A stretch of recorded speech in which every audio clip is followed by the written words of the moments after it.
welcome back to Fix Lab. So in this one, I'll share with you my picks of the fallback design or prototyping tool since the big Figma announcement. So if you're in the tech industry, you must have already heard about the big acquisition of Figma by Adobe, right? And majority are scared and are very eager to know what next. A lot of questions are going on. If you find out there's a lot of trolls and everything going on Twitter on what is the next level for this great application. Figma has actually been a darling tool in the design space. So it feels like we're actually sensing a breakup if it will be a relationship. And it's totally normal to be afraid when you feel threatened that what you love so much is about being taken away from you. It's just normal, it's just fair. It may never really happen the way we're thinking, but as humans, we're actually not immune from such emotion. So let's quickly create a simple design in one of the tools that I actually found, and let's see how close we can actually stick to our works if we actually find ourselves in this situation, if that becomes a reality. So let's quickly jump into that. So I've been able to go through the web just to find something that is kind of easy to really migrate into to try out, probably continue your project. Meanwhile, there's plenty of them. So if you find any other one that is actually very useful, you can actually put that in the comment, and everybody will be glad to probably try them out. So I've been able to find just a few, but I'm going to be trying out just one of them. So I found out that UXPin, PenPot, Sketch is always there, InVision. You can always go, the links are of this particular stuff actually in the description, so you can always take a look at them and see how it works. But we're going to just be doing one trial design in PenPot. PenPot was shared by a friend. I feel like I should also try this out. So let's quickly run into that now. So the design we're going to be trying out is something like this. So I just randomly picked one in Dribble, and we're going to be doing just the few components in this UI. So probably just the next and previous button, the slider, the time and everything, the name of the song and the singer, and then and what next? We're going to probably just do the artwork, sorry. Right? So let's quickly jump into that. So you already know your Figma. Figma can do this simply, so I just tried doing that in Figma, which it's quite simple to approach that. This is Figma, so I'm going to just take you to UXPin. I'm not going to do anything on UXPin, but you can always try that out because of timing. So you could always do whatever you want to do with these tools. But meanwhile, just remember that this one has a trial, so you can see your trial ends in 14 days. You can upgrade after that time. So you can see we also have all this kind of scaling for particular device you're trying to target. So I'm going to quickly jump into PenPot. That's where I'm going to be doing this test design. So yeah, if you open the PenPot, you sign up. It's actually an open source tool. So I think you may not really need to be scared too much on this one, like I would have had to always watch if my time is counting out here. This is just probably not an advertising thing, so it's just for me to express myself as a user of the application. All right, so now of that, let's just quickly get into this. So like you have in Figma, right? So I'm just going to bring this guy closer. So in your Figma, you always have this frame. If you want to create a particular scale or device you're targeting, so you always know how to pick that up. And when you select this, then you can choose the particular scale in here. So I'm going to quickly do that on PenPot. So PenPot has this board tool. All right, so I'm just going to start creating these, and then I can change this to a preset. So I'm going to probably use iPhone 12.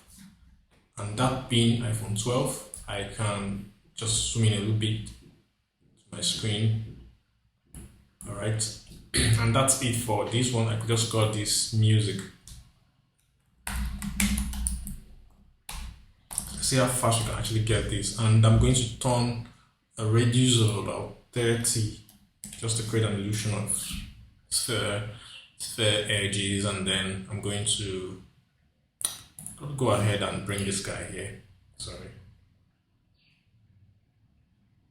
going to copy. Let's see if that works.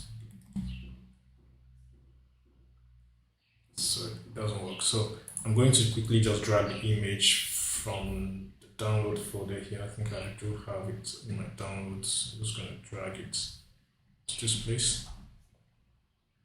So the image is coming here. So quickly, just for easy access, and what we need to do is just to create another rectangle. This rectangle is going to serve as the artboard somewhere here.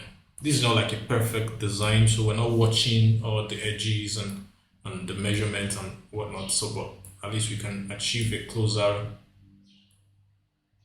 feel, right?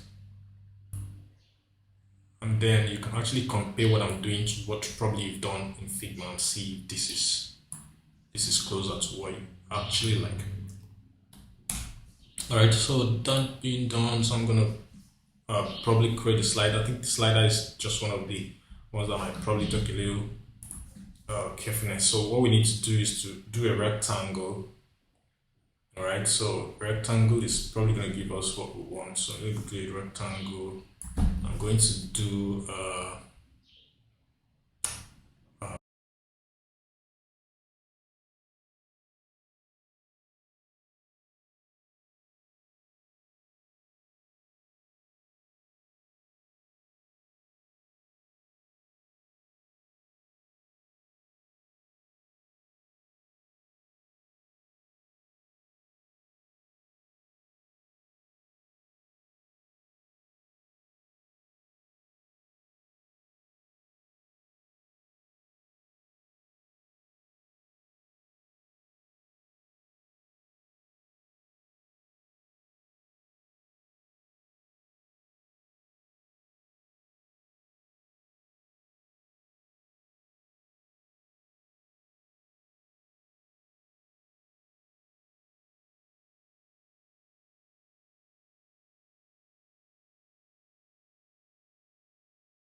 Alright guys, so that's it for this one, and if you like this video, don't forget to leave a comment, subscribe and turn on the notification bell, and try this out and tell me what you think about the tool, what you've actually experienced trying to use it.